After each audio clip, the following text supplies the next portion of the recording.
बिस्मिल्लाहिर्रहमानिर्रहीम। इय्याका नअबुदु व इय्याका नस्तईन। मेरे पाकिस्तानियों, आजकल जो प्रेशर और जो जुल्म तहरीक इंसाफ के ऊपर किया जा रहा है, तो इसकी तो खैर पाकिस्तान में तो कोई मिसाल नहीं है। थोड़े से लोगों के ऊपर माजी में ज़रूर हुआ, लेकिन इतने ज़्यादा लोगों से, यानी 10,000 लोग जेल में डाल दिए। हमारे जो भी सपोर्टर वर्कर जिसका पता चलता है तहरीक इंसाफ से कुछ, उसको जेल में डाल देते हैं।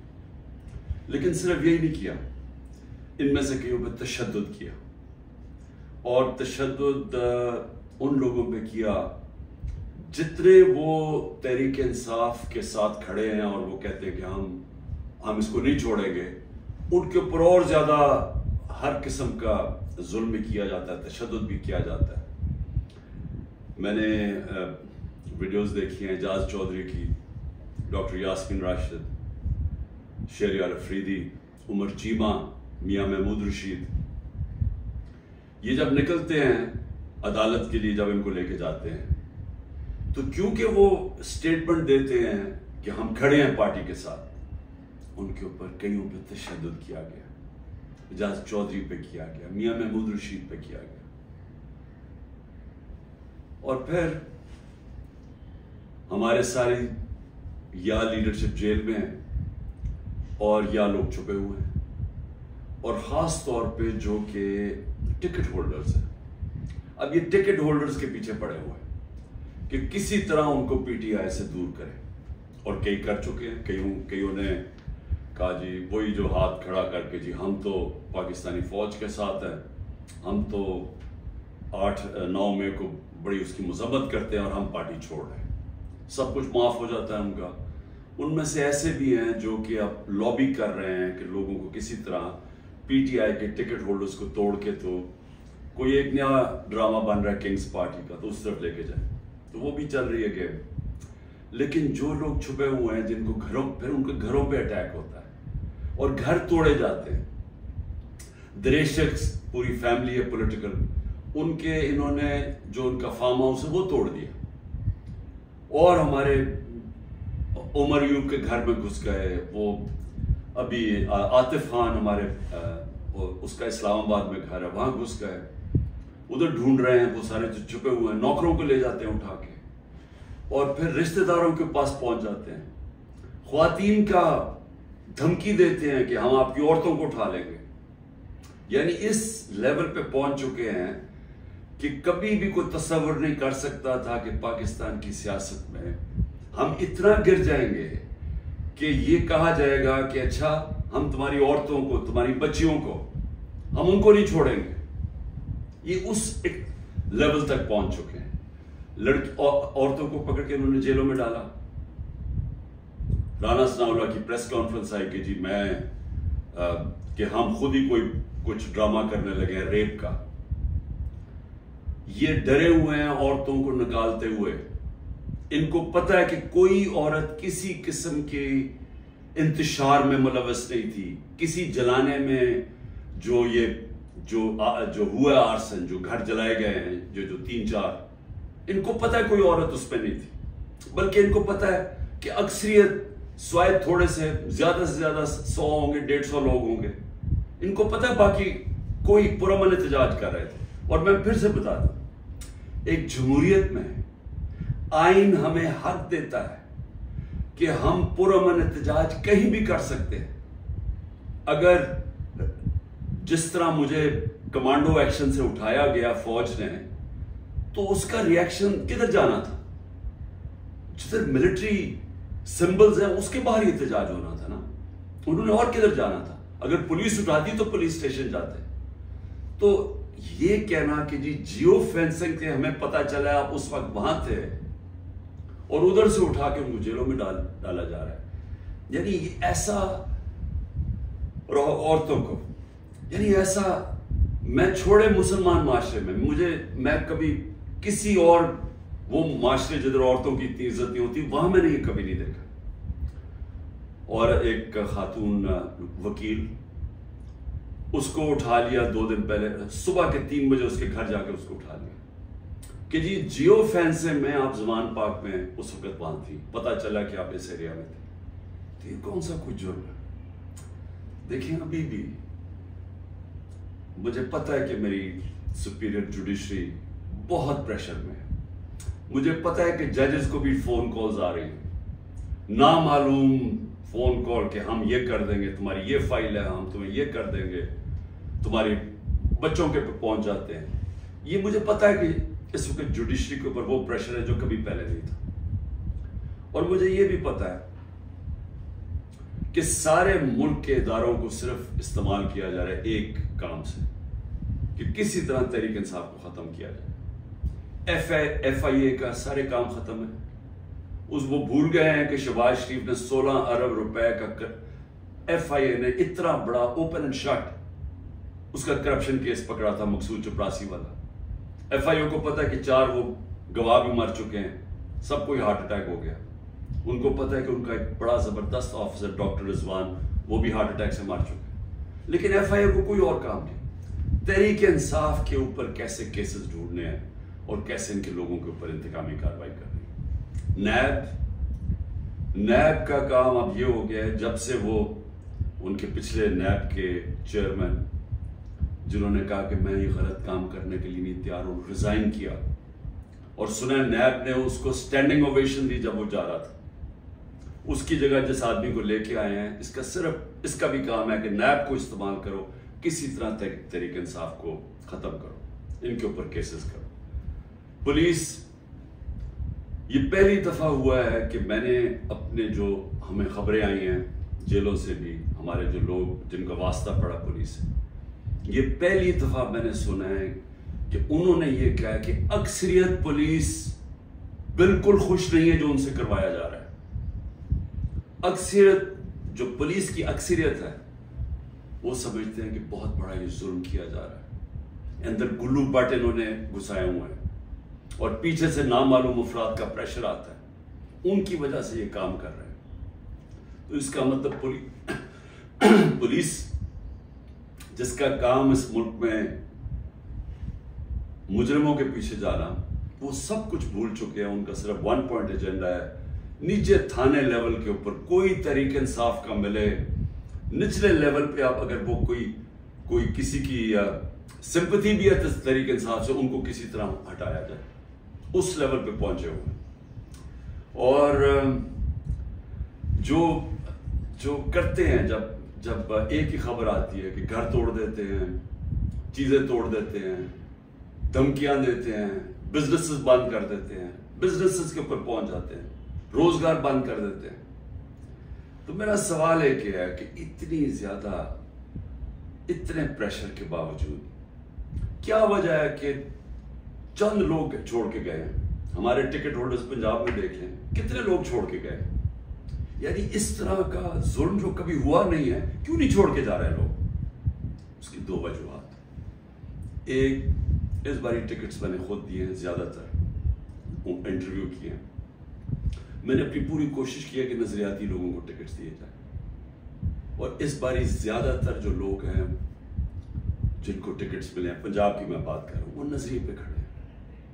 लेकिन दूसरा एक और भी फैक्टर है। मैंने एक का मुझे मैसेज आया कि मेरे ऊपर बहुत प्रेशर है, उन्होंने मेरी बिजनेस बंद कर दी हैं, उन्होंने अब फैमिली के ऊपर आ गए हैं, पता है जी आपकी बेटी की ये उधर शादी हुई है, उसके ऊपर उसको भी तंग करने पे आ गए, तो जी मेरे पे बहुत प्रेशर है। तो मैंने कहा फिर छोड़ दो।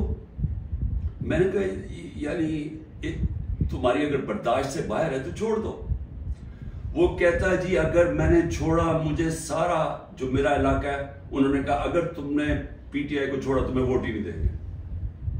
सो ये जरा समझने वाली बात है कि लोगों को ये एहसास हो गया है कि इस बार जिसने छोड़ा उसकी पॉलिटिक्स खत्म, और जो छोड़ के गए हैं उनमें से कई लोगों को तो हमने टिकट से नहीं दिए थे, तो उनको तो वैसे ही यानी छोड़ना हो तो ड्रामे किए हैं, और कई जो छोड़े हैं उनको हमने टिकट से नहीं देने थे। लेकिन जो इसको टिकट्स मिल चुके हैं, सवाल यह है कि ये क्यों नहीं छोड़ रहा है। मैं आपको यकीन दिलाता हूं कि कभी, फिर से मैं रिपीट करता हूं, इस मुल्क की तारीख का कभी ऐसा प्रेशर नहीं पड़ा। हो क्या रहा है? तहरीक इंसाफ को तोड़ने के लिए पाकिस्तान के इदारे खत्म, हमारे सारे इदारों को सिस्टमेटिकली तबाह किया जा रहा है, हमारी जुडिशरी के ऊपर इतना प्रेशर डाल दिया है, और ये सारा धमकियां दे के, डरा के, धमका के, जब हमारे पास फाइलें आपकी, उनको डरा दिया है। इदारे जिस तरह मैंने कहा, पुलिस, वो वैसे उसका वन पॉइंट एजेंडा पकड़ के तरीके इंसाफ के लोगों को जो भी हो, जिधर भी मिले, पकड़ के अंदर डाल दो। और उसके अलावा जो जिन इदारों ने इस मुल्क में क्राइम रोकनी है, उनका काम लगा दिया, जिस तरह FIA, नैब है, इनका काम लगा दिया कि सिर्फ पार्टी को खत्म करो। तो मैं अब समझना चाहता हूं कि जा किधर रहे हैं आप? यानी चले, मैंने जिस तरह कहा कि मैं बातचीत करने के लिए तैयार हूं, मुझे समझाएं तो सही कि आप कह रहे हैं कि इमरान खान को हमने कांटा डाल दिया है, तो उसके बाद जाना किधर है हमने? यानी कोई रोड मैप तो होगा ना। तो मैं रोड मैप अभी तक जो समझ रहा हूं वो ये है कि एक किंग्स पार्टी तैयार कर रहे हैं कि ये जो तहरीक इंसाफ के जो भी लोग निकलेंगे उनको उस पार्टी में डाल देंगे, और फिर ये सीटें बढ़ जाएंगी, नून लीग, पीपल्स पार्टी, क्योंकि नून लीग का तो उनको पता है कि घोड़ा बैठने वाला है, वो जलसे करते हैं, वो लोग ही नहीं आते। पब्लिक की इनको समझ आ गई है कि पब्लिक नून लीग, क्योंकि नून लीग जुड़ी हुई है ये सारे जुल्म के साथ, वो उनको नुकसान, एक तो उसका नुकसान हो रहा है, दूसरा माशी तौर पे बैठ के मुल्क जो रुपया है, जो जिस तरह हर रोज रुपया गिर रहा है, तो मुल्क तो तबाही की तरफ जा रहा है। जो महंगाई बढ़ती जा रही है, तो महंगाई तो हर अब इंसान को घर में इफेक्ट कर रही है, मिडिल क्लास को, हर तनख्वाहदार को इफेक्ट कर रही है महंगाई। तो उनको तो पता है कि इन्होंने ना नून लीग ने कोई सारे मुल्क में गवर्नमेंट बनानी है, तो ना बनानी है पीपल्स पार्टी ने, छोटी पार्टीज रह गई, तो इन्होंने एक किंग्स पार्टी का मिल मिला के कोई एक ये लोगों का इकट्ठा करके कोलिशन सी बनानी है। मेरा सवाल ये है कि क्या इस तरह की कोलिशन पाकिस्तान को इस मुश्किल वक्त से निकाल सकती है? मैं जब से गवर्नमेंट से निकला हूं, मैं एक बात कह रहा हूं कि जब तक हमारे मुल्क में एक मजबूत गवर्नमेंट, और मजबूत गवर्नमेंट क्या होती है, ये नहीं कि एस्टैब्लिशमेंट उसके पीछे खड़ी है, ये मजबूत गवर्नमेंट नहीं होती। मजबूत गवर्नमेंट वो होती है जिसके पीछे आवाम खड़ी होती है, जो आवाम जिसके ऊपर इत्तेमाद करती है। ये लोगों को इकट्ठा करके और एस्टैब्लिशमेंट पीछे खड़ी हो जाए, और किसी का ख्याल है कि जो आज पाकिस्तान को मसले मसाइल आ गए हम इसमें से निकल जाएंगे, कोई इस खुशफहमी में ना रहे, क्योंकि ये सिर्फ एक पब्लिक मैंडेट से जो गवर्नमेंट आएगी वो बड़े फैसले करेगी, वो इस मुल्क में इस्लाहत करेगी, वो इस मुल्क में कानून की हुक्मरानी कायम करेगी। उसके बगैर पाकिस्तान सर्वाइव ही नहीं करता। ये मेरे से सुन लें, ये मुल्क बचेगा ही नहीं अगर हमने इस मुल्क में रूल ऑफ लॉ, कानून की हुक्मरानी ना कायम की। ये जो जंगल का कानून है ये मुल्क को तबाह कर रहा है। अब कोई इस वक्त लोगों की उम्मीद खत्म हो गई है पाकिस्तान से, लोग छोड़ छोड़ के जा रहे हैं। जो प्रोफेशनल्स हैं, जो सबसे बड़ा असास है मुल्क का, जो आपके पढ़े लिखे लोग हैं, जो कि स्पेशलिस्ट हैं, जिस तरह मैंने आपको कहा 10% शौकत खानम के कंसल्टेंट छोड़ के जा रहे हैं। 10% मुश्किल से मिलता है कैंसर के स्पेशलिस्ट। उनको पता है वो दुनिया में कहीं भी चले जाए उनके 2 या 3 गुना ज्यादा सैलरी मिल जाएगी उनको बाहर, क्योंकि डिमांड है दुनिया में। तो इस तरह हर प्रोफेशनल जिसकी दुनिया में डिमांड है वो सोच रहा है छोड़ के जाने का, क्योंकि उसको उम्मीद ही नहीं नजर आ रही। लोग मुश्किल वक्त बर्दाश्त कर लेते हैं अगर आगे उनको उम्मीद हो। लोग मुश्किल वक्त बर्दाश्त कर रहे थे, कोरोना के बाद एक मुश्किल वक्त आया हुआ था, लेकिन लोगों को नजर आ रहा था कि ठीक है, हालात बेहतर हो रहे हैं, माशत ऊपर जा रही है, इदारे फंक्शन करने शुरू कर दिए हैं, कोई इंटरफेरेंस नहीं है। इमरान खान ने कभी किसी जुडिशरी के अंदर इंटरफेयर नहीं किया, नैब को उसने नहीं कहा कि फलाने आदमी के ऊपर कार्रवाई करो, किसी FIA को। मेरा जो मैंने सनाउल्लाह है वो IG, मेरे ख्याल में अभी पता नहीं किधर पोस्टेड है, IG थे। एक दफा कहो कि मैंने कभी किसी के खिलाफ इंतकामी कार्रवाई का कहा। हमारे सारे 95% केसेस पुराने थे। ये बोलते हैं नून लीग वाले कि जी अब हमने भी बड़ा सफर किया, अब आप करें। आपके 95% आपके अपने दौर में बनाए गए थे केसेस। इसहाक डार आपके दौर में भागा था, नवाज शरीफ के बेटे आपके दौर में भागे थे, नवाज शरीफ की कन्विक्शन पैनामा में आपके दौर में हुई थी, मरियम की और नवाज शरीफ की। तो ये हमें ना कहें, ये सारे केसेस पुराने आ रहे थे। आप मेरे से एनआरओ मांग रहे थे, आप मेरे से ये कह रहे थे कि हमने चोरी किया, हमको खास मखलूक है अलग, हमें माफ कर दे। हमने सिर्फ हमारे दौर में शहबाज शरीफ के केस बना था, मकसूद चपड़ासी वाला 16 अरब और 8 अरब जो इसने मनी लॉन्ड्रिंग की थी कि बाहर से पापड़ वाला और इनके नाम पे और चीनी वाला के नाम पे इन्होंने फ्रॉडुलेंट पैसे बुलवाए थे। उसके अलावा हमारे कोई केस नहीं थे, हम ऑन गोइंग केसेस थे और हमने कभी किसी से जुल्म नहीं किया, हमने कभी औरतों को नहीं उठाया, हमने कभी घरों के अंदर नहीं घुस के दरवाजे तोड़ के और सारी घर तबाह किया, हमने कभी लोगों को, कारकुनों को इस तरह के जेलों में नहीं डाला, किसी पर तशद्दुद नहीं किया। पूछे किसी से, एक आदमी बताया कि हमने तशद्दुद किया। मरियम ने जाके अटैक कर दिया नैब ऑफिस को, पत्थर मारे उन्होंने, बताया कितने लोगों को अपने एंटी टेररिज्म कोर्ट में पकड़ा, ये क्या किया? क्या मरियम के ऊपर कोई केस हुए? तो ये हमें ना कहो कि जनाब आपके ऊपर ये गुजरी, ये कभी किसी पार्टी की तारीख में पाकिस्तान में नहीं गुजरी।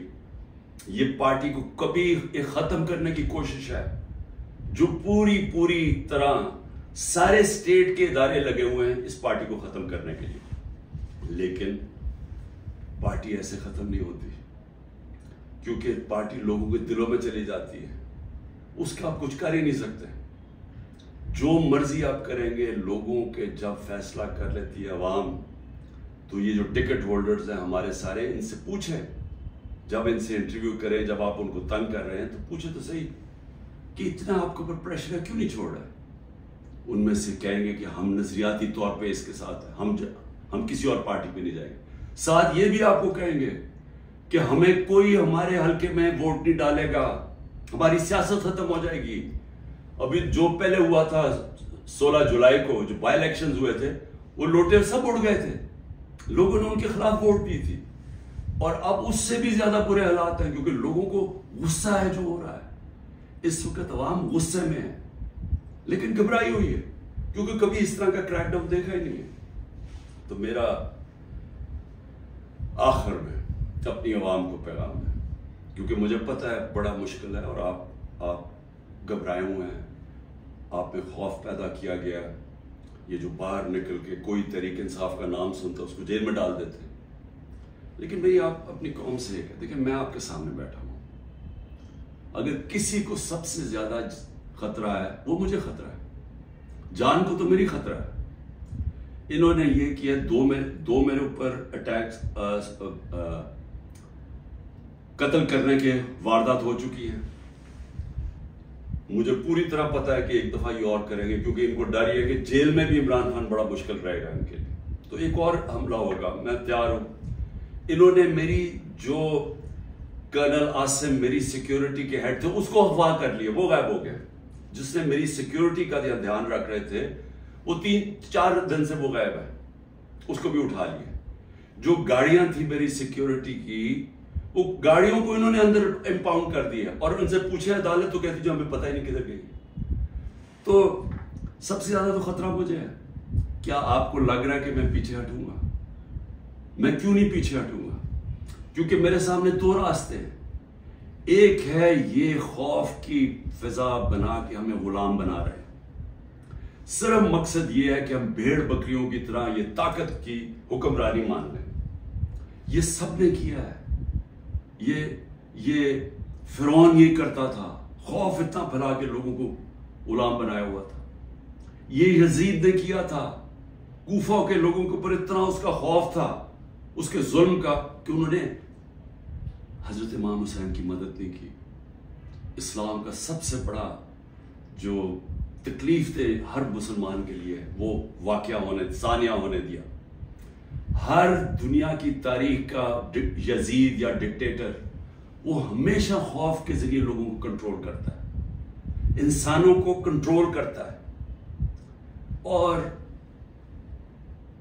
दूसरा रास्ता, एक तो ये रास्ता है कि मैं भी खौफ ज़दा हो जाऊं और मैं इनके साथ मैं मान जाऊं, जी ठीक है सर, ये जो आप चाहते हैं, हम आपके गुलाम हैं। मैंने तो कभी किसी की गुलामी की नहीं है। मैं तो ला इलाहा इल्लल्लाह में मानने वाला आदमी हूं, जिसने मुझे आजाद किया हुआ है। मैं तो एक आजाद इंसान हूं। मेरे लिए तो गुलामी से बेहतर मौत है।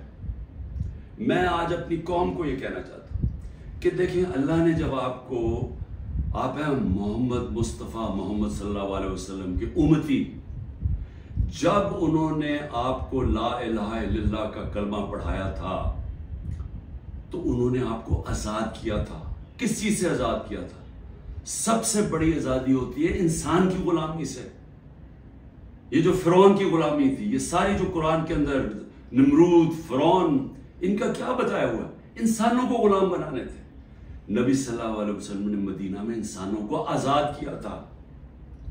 और एक कि सिवाय अल्लाह के कोई खुदा नहीं, आपको किसी के सामने नहीं झुकना। दूसरा, जो 3 सबसे बड़े खौफ है इंसान में, उनसे आजाद किया था। उससे अल्लाह ने आपको आजाद किया हुआ है। मौत, अल्लाह ने कहा ये मेरे हाथ में। मैं ये जो 2 दफा बचा हूं, ये मुझे अल्लाह ने बचाया है, नहीं तो इन्होंने तो पूरी तैयारी की हुई थी मारने की। ये मैं आपके सामने हूं, और मैं जब घर से निकलता हूं, मुझे नहीं पता कि अल्लाह ने क्या फैसला किया हुआ कि इनके हाथ में उसने मेरी जान लेनी है नहीं, लेकिन मैं तैयार हूं उसके लिए, क्योंकि उसका वादा है कुरान में कि जब उसने फैसला कर लिया, वो फिर चाहे आप भाग नहीं सकते मौत से। तो इंसान आजाद हो जाता है इस खौफ से, मैं आजाद हूं। दूसरा, जिल्लत, ये जो औरतों के ऊपर कर रहे हैं, घरों के अंदर औरतों को चादर चार दीवारी का ना सोचना, और जो औरतों को जेलों में डाला हुआ है और डरे हुए हैं कि वो जब निकलेंगी तो वो किस तरह की बातें बताएंगी, इसलिए उनको अंदर रखा हुआ है। और 2 बेचारी औरतों को लेकर शॉपर उनके सर पर डाले हुए। यानी ऐसी तौहीन मैंने कभी नहीं सोचा था कि इस माशरे में होगी। लेकिन ये कल क्यों कर रहे हैं? औरतों को डरा रहे हैं कि आप पॉलिटिक्स में ना आए। औरतों जो 50% आबादी है, उसको जान के इतना खौफजदा कर रहे हैं उनके आदमियों को कि उनको बस घर में बैठा दें। आप बस भेड़ बकरियों की तरह बैठ जाएं, जो मर्जी जुल्म हो मुल्क में, हमने चुप करके बैठे रहे। जिल्लत और इज्जत अल्लाह ने अपने हाथ में इसलिए ली है। मुझे जितना जलील किया, मेरी भी एक ट्रस्टी, आज तक कोई सोच सकते हैं जिसको एक आना भी ना मिले ट्रस्टी बनने का, उसके ऊपर नैब का केस और वारंट निकाल दिया उसके, मुझे जलील करने के लिए। लेकिन क्या ये जलील कर सके? हर रोज वो जी इमरान खान गद्दार है, वो खड़े होकर लोग कहते हैं, क्या मैं जलील हो जाऊंगा? लोग 50 साल से मुझे जानते हैं, क्या वो मानेंगे कि इमरान खान गद्दार है? क्योंकि जिल्लत अल्लाह ने इंसान के हाथ में नहीं रखी। आप सबको इस पे एतमाद होना चाहिए। अपने अमाल से इंसान अपने आप को जलील करता है। अल्लाह कभी उस आदमी को जलील नहीं होने देता जिसको दूसरा आदमी बदनीयती से दूसरे इंसान जलील करे। ये दुनिया की तारीख है। नहीं तो हर ताकतवर आदमी इज्जतदार होता और हर बेचारा कमजोर जलील होता। और तीसरी चीज, रिस्क। मुझे ये एतमाद है कि मेरा जो भी है वो अल्लाह ने देना। मेहनत मैं करूंगा, हाँ मेहनत मैं पूरी करता हूं, लेकिन रिस्क अल्लाह देता है। तो ये जो घर तोड़ रहे हैं, लोगों के डरा रहे हैं, धमका रहे हैं, इसका मकसद है क्या? कि लोगों की रिस्क के ऊपर जा रहे हैं ना। लेकिन अल्लाह ने तो कहा हुआ ये मेरे हाथ में है। तो ये जब आपको इन 3 चीजों के ऊपर ईमान हो जाएगा कि कुरान में वाज़े लिखा हुआ है, ये आपको आजाद कर देने के खौफ से। ये जो खौफ के जरिए गुलाम बनाया जाता है, अल्लाह ने ये 3 चीज अपने हाथ में इसलिए रखी है कि इंसान की गुलामी ना करे। क्योंकि आजादी को सबसे ज्यादा अहमियत है। अपनी आजादी के लिए जो मरता है उसको शहीद का रुतबा दिया हुआ है, जहाद है वो। और शहीद पैगंबरों के बाद रुतबा आता है शहीद का, जो अपनी आजादी के लिए खड़ा होता है। ये हम अपनी आजादी के लिए खड़े हैं। ये है, एक तरफ है इनकी इंसानों की गुलामी, ये जो जुल्म के जरिए कर रहे हैं, और दूसरी तरफ है इंसानों की आजादी और एक अरूज और परवाज ऊपर। और वो पाकिस्तान जो बनना चाहिए था, जो छोटे से कब्जा ग्रुप ने हमारा मुल्क नहीं बनने दिया। इसलिए मैं आज आप सबको कहना चाहता हूं, मुश्किल वक्त है, आजादी के लिए कुर्बानियां देनी पड़ती हैं। हम सब, मैं तैयार हूं कुर्बानी के लिए। मैं अपनी सबसे बड़ी तो जान की कुर्बानी है ना, मैं उसके लिए तैयार हूं।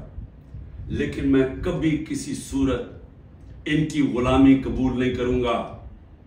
और मैं चाहता हूं मेरी कौम, आप भी तैयार हो जाए। 20-15 हजार लोगों को जेल में डाला है ना, हम 23 करोड़ लोग हैं। क्या 15,000 को सामने रखते हुए 23 करोड़ लोगों को गुलाम बना देना इन्होंने? तो आपने किसी सूरत याद रखें, ये अब 2 राहें हैं।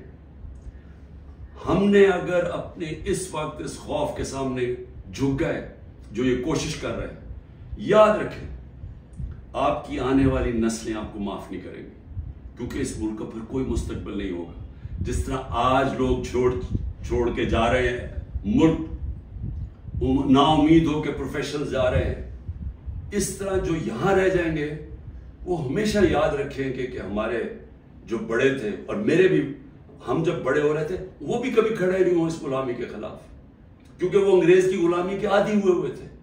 तो अंग्रेज आजादी तो मिली नहीं सही तौर पे, हर वक्त ताकत की गुलामी की है यहाँ इस मुल्क में। ये है वो वक्त हम अपनी हकीकी आजादी के लिए जद्दोजहद करें। कभी आपने इससे पीछे नहीं हटना। शुक्रिया।